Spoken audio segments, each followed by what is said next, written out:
は魔法帝だ。 Once you play God, once you play God, they're gonna crumble one by one.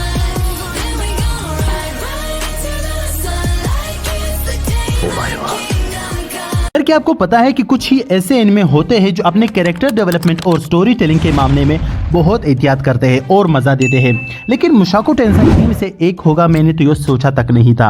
अब अगर आपने इस anime को नहीं देखा तो यार छोड़ो, कब देखोगे। और हाँ, अगर आपने देखा है तो कमेंट्स में अपने ओपिनियन जरूर मेंशन करना इस वीडियो को पूरा देखने के बाद। और हाँ, क्योंकि इस एनिमे के मेन कैरेक्टर से बहुत कुछ सीखने को भी मिलेगा कि अपने लाइफ के डिसीजन और गलतियों से कैसे सीखा जाए और उन्हें सही किया जाए, तो एंड तक इसे फुल मजे से देखना। तो बात करते हैं एनिमे के इंट्रोडक्शन की। सबसे पहले मुशाको टेंसेई एक लाइट नॉवेल से इंस्पायर्ड है। इसमें एक ओवरवेट जॉबलेस तकरीबन यार 40 साल का बंदा है जो अपनी जिंदगी में इतना फेल हो चुका है कि बस सिर्फ एक ही काम कर रहा होता है। समझ रहे हो आप? वो अपने पेरेंट्स के फ्यूनरल्स तक में नहीं जाता और उसके रिलेटिव्स उसे मार मार के घर से निकालते हैं। उसके बाद उसका एक्सीडेंट हो जाता है जिसमें वो मारा जाता है और तब होता है रीइंकार्नेशन, मतलब दोबारा पैदा हो जाता है न्यू वर्ल्ड में एज अ बेबी। लेकिन दिमाग उसका वही 40 साल के वर्जिन आदमी के जैसा ही होता है। सेम चीजें सेम उसके दिमाग में अभी भी होती है। एक नई दुनिया में नए पेरेंट्स उसे मिलते हैं, पॉल और जेनिथ। मतलब एक लाइफ का टोटल रीसेट जिसमें वो अपने पास्ट की मिस्टेक्स को फिक्स कर सकता है, अपने अकेलेपन को दूर करने की कोशिश कर सकता है। पर सब कुछ इतना आसान होता तो क्या बात होती, मैं भी बस बैठे बैठे वीडियोस ही अपलोड करता। बात तो सही है। खैर, उसके पेरेंट्स उसका नाम रूडियस रखते हैं और रूडियस को पता चलता है कि इस दुनिया में मैजिक है, स्पोर्ट्स फाइट वगैरह है और यहाँ मॉडर्न जमाने की चीजें वगैरह नहीं है, सब एक पुराने एरा में जी रहे हैं। और उसे जो चीज सबसे ज्यादा अट्रैक्ट करती है वो होता है मैजिक, और वो मैजिक सीखना चाहता है, जिसके लिए उसे इस दुनिया की चीजें पढ़ना लिखना वगैरह सब सीखना आना चाहिए और उसके बाद ही वो मैजिक सीख पाएगा। पर रूडियस का कैरेक्टर की कॉम्प्लेक्सिटी आपको ये सोचने पर मजबूर कर देती है कि क्या सच में हम अपनी पुरानी जिंदगी को सुधार सकते हैं, क्योंकि ये बंदा बहुत हरामी होता है और ठरक के सबसे ऊपर लेवल का बंदा होता है। ठरक से 2 लेवल ऊपर, ठरक ठरकी ठरकुल्ला। जब पोल और जेनिथ को पता चलता है कि वो मैजिक में अच्छा है, बल्कि बहुत अच्छा है, क्योंकि वो खुद से ही सीख रहा था, तो उसके लिए कोई प्राइवेट टीचर्स को हायर करते हैं ताकि वो उसे मैजिक सिखाए। उसका नाम होता है रॉक्सी और वो 1 या 2 साल के वक्त में उसे बहुत कुछ सिखा देती है और उसके बहुत ही क्लोज आ जाती है। और रूडियस इतना हरामी होता है कि अपने टीचर तक पर बुरी नजर डालता है और उसकी पैंटीज छुपाता है। इसके बाद जब उसके पास रूडियस को सिखाने के लिए कुछ नहीं होता है तो वो उसे मैजिक यूनिवर्सिटी सजेस्ट करती है ताकि वो वहां जाए और अपनी स्किल्स वगैरह को बेहतर कर सके। इसके बाद रॉक्सी कहीं और चली जाती है और रूडियस की मुलाकात होती है सिल्फिएट से, जिसका नाम होता है सिल्फी, और वो एक एल्फ होती है। उनकी दोस्ती भी हो जाती है। इसके बाद रूडियस उसे मैजिक भी सिखाता है। अब मजे की बात यहाँ पर क्या होती है कि रूडियस को लगता है कि सिल्फी एक लड़का है, वो उसे एक लड़का समझता है। जब उसे पता चलता है कि वो एक लड़की है तो वो रिएक्शन देखने लायक होता है। क्या ये लड़का नहीं, ये तो एक लड़की है।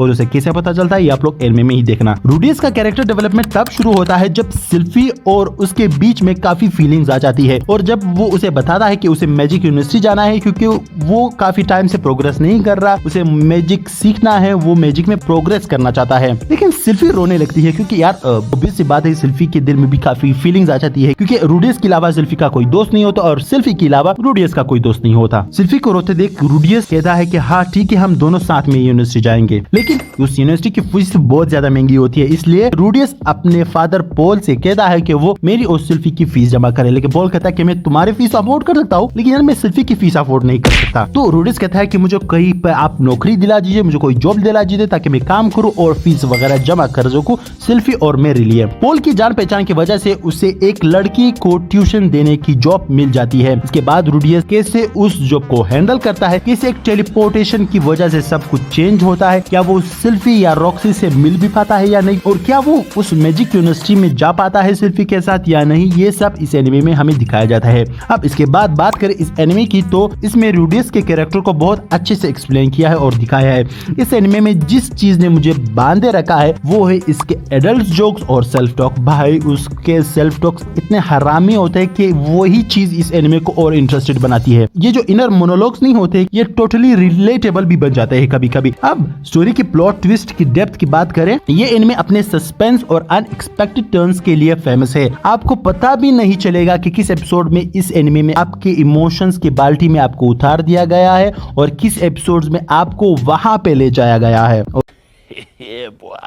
और सच बोलूं भाई कसम से देखकर मजा तो आता है। रूडेस का हरामीपन, उसका इतना ठरकी होना कि अपने टीचर्स के पैंटीज को चुराता है और उसे काइंड ऑफ एक पूछता है, और इवन एक फाइट में वो पैंटीज को एक सुपर हीरो के मास्क की तरह पहन कर लड़ता है। अब इसके बारे में मैं ज्यादा बताऊंगा नहीं वरना बहुत स्पॉइलर हो जाएगा। इसके फाइट्स और एनिमेशन भी बहुत बेहतर है, काफी अच्छे से आपको इंगेज करता है। उसे देखकर सच में आप इंजॉय करते हो और वो आपको बोर भी नहीं करता। इस एनिमे का वर्ल्ड बिल्डिंग बहुत अच्छा है, हर कैरेक्टर अपनी पर्सनालिटी के हिसाब से ही बिहेव करता है। एक बात जो इस एनिमे को अलग बनाती है वो ही उसकी डीप थीम्स और ग्रोथ, उसके रिडेम्पशंस। रूडेस अपने ओल्ड सेल्फ से फाइट कर रहा है but with a sense of humour और एक फनी तरीके से। ये जर्नी अपने आप में बहुत रिवॉर्डिंग है, जिसमें आपको हर स्टेप में एक ग्रोथ दिखाई देती है। जैसे वो अपनी पुरानी लाइफ को देखता है और उसे समझ आता है कि वो गलत था, उसका उस दुनिया में वैसा सोचना गलत था, अपनी प्रॉब्लम से भागना गलत था। वो चाहता तो उस दुनिया में एक लूजर के बजाय एक ऐसा आदमी बन सकता था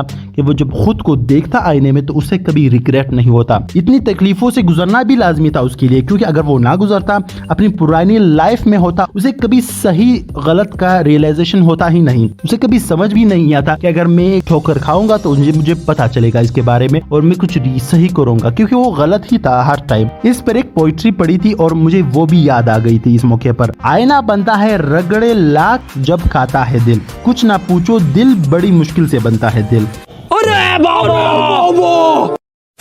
साथ ही एक्सेप्टेंस के मैसेज को भी काफी अच्छे तरीके से ये एनिमे हमें दिखाता है, सिवाय उसके ठरकीपन के, क्योंकि अगर वो इस एनिमे में ना हो तो ये एनिमे काफी पीका पीका सा लगता है हमें।